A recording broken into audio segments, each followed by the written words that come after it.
Okay, so we have the main elements of our mix down now. We've got the driving kick and the driving bass, we've got the lead vocals, we've got the main snare or clap, and we've got the chords helping the rhythm along because we're using the syncopated piano stabs as our main chords. Now we've got all that, it's time to start mixing in some of the other rhythmic elements. Now, as you can see, I've opened up the drum bus here and we've got all of these different elements in here.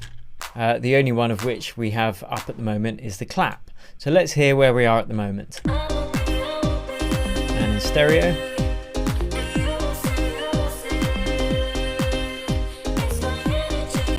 Great, so we are going to do these again in order of priority. Now usually the open hat or a closed hat will be next in importance after the snare, and that basically fills in the beats in between the snare and the kick. This is especially the case in different house genres, but it really is in most EDM. There'll be some kind of high frequency tick or hi-hat sound that will punctuate in between a kick and a snare or a clap.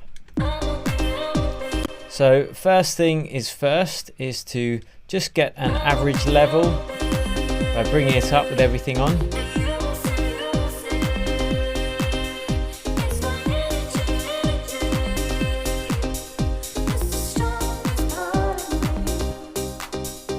Now that sounds pretty good. After the gain staging, we again will have the reductive EQ. So let's listen to that with no EQ and see what's going on. So you can see there's a lot of low energy happening here, a lot of low information in the low end of this open hat.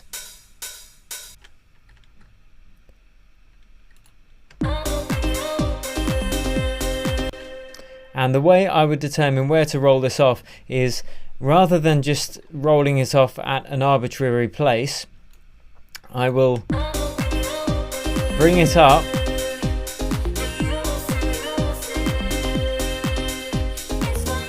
until I can hear that the sound is being affected, and if the body is being taken out of it, I will roll it down a bit, because a common mistake people make is to roll off too much low end in every track, and then it just takes out the body and the weight of your mix and takes out that high quality feeling, and you end up with a very thin and tinny mix. So it's important not to do that.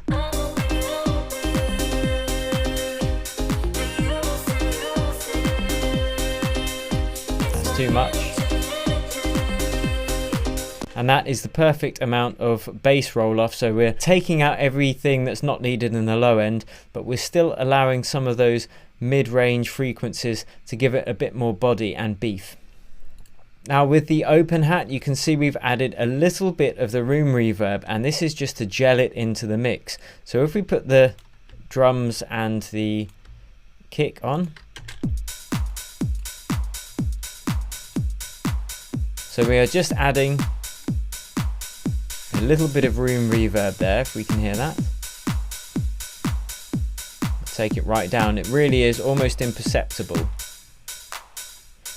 And this is just to gel the open hat to the clap and the rest of the song, because quite often drums can end up sounding like they're coming from a separate space, and whilst we want them to be clear and punch through the mix, we also want to subtly tie them in to all the other elements of our song, and this is why we have the room reverb. Really, we won't put the long haul reverb on any of the drums, because that's going to quite quickly wash out the mix with loads of unwanted reverb tail. As we can hear, that could get messy very quickly, especially with the other elements. And it takes away that transient punch that we want from our drums. So now we've mixed the open hat, let's mix in the closed hats and let's hear what they sound like. So we can hear it's a kind of groovy shuffle that will help drive the song along, get people wiggling a bit. And a common mistake for this is to have them too high in the mix. So let's just bring them in. And we just really want them to be suggested almost.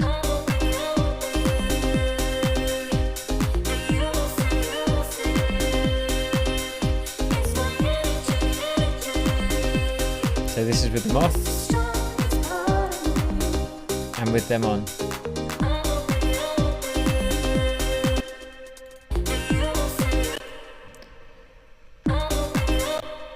Okay, so I can see that we don't have any reductive EQ on this yet, so let's have a look and see what's going on in the frequency range.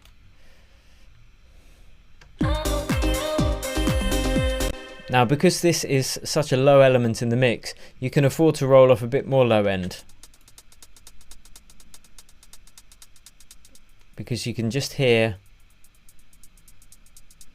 the important frequencies, which are much higher in this instance. So does that detract from the mix at all?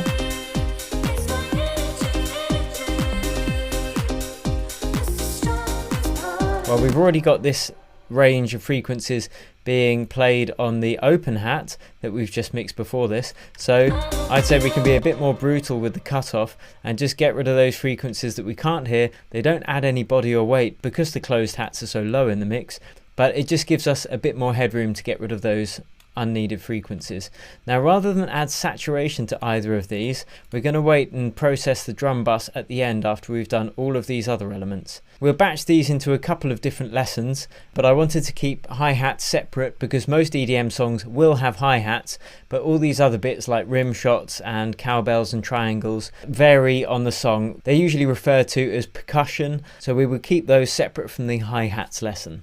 In terms of the stereo image for the hi-hats, the open hat will usually be in the center, but you could pan it left or right a little bit, and the closed hats can certainly bounce around up in the top corners of the 4D mixing space.